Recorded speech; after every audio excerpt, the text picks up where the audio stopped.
ખેડૂત મિત્રો, આજે આપણે આ ગૌશાળામાં બનાવવાના છે ઘન જીવામૃત. એ કેવી રીતે બનાવવાના છે તેની પ્રોસેસિંગ આપણે આ વિડીયોમાં બતાવશું. સૌપ્રથમ તમે જોઈ રહ્યા છો આ બેરલમાં આપણે બનાવવાના છે ડીકમ્પોઝ બેક્ટેરિયા તેમજ ઘન જીવામૃત બનાવવાના છે, તેની પ્રોસેસિંગ કરવાના છે. પછી આપણે બેરલમાં આપણે જીવામૃત બનાવશું મોણ આપવા માટે આ ઘન જીવામૃતનું. ત્યાર પછી આમાં જ આપણે બનાવશું ગૌકૃપા અમૃતમ બેક્ટેરિયા, એને પણ આપણે મોણ આપવાના છે ઘન જીવામૃત. ખેડૂત મિત્રો, આ આપણે આપણી ગૌશાળામાં જે ગાયું છે એની માટેની સારો છે, તમે જોઈ રહ્યા છો, અને એ પણ ઓર્ગેનિક આપણે છે. હવે ખેડૂત મિત્રો, આપણી પાછળ તમે જોઈ રહ્યા છો ગાયનું ગોબર પાછળ છે, તેમાંથી આપણે બનાવવાના છે ઘન જીવામૃત.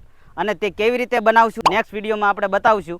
અને ઘન જીવામૃત જે કોઈ ખેડૂત મિત્રોને જોઈએ, આપણે 40 કિલોના બેગમાં આપણે બનાવવાના છે. જે કોઈ ખેડૂત મિત્રોને ઘન જીવામૃતની બેગ 40 કિલોની લેવાની હોય તો એડવાન્સ અમારી પાસે બુકિંગ કરાવશો તો તમને ચોક્કસથી મળી જાય. અંદાજે આપણે 40-50 બેગ જ બનવાની છે.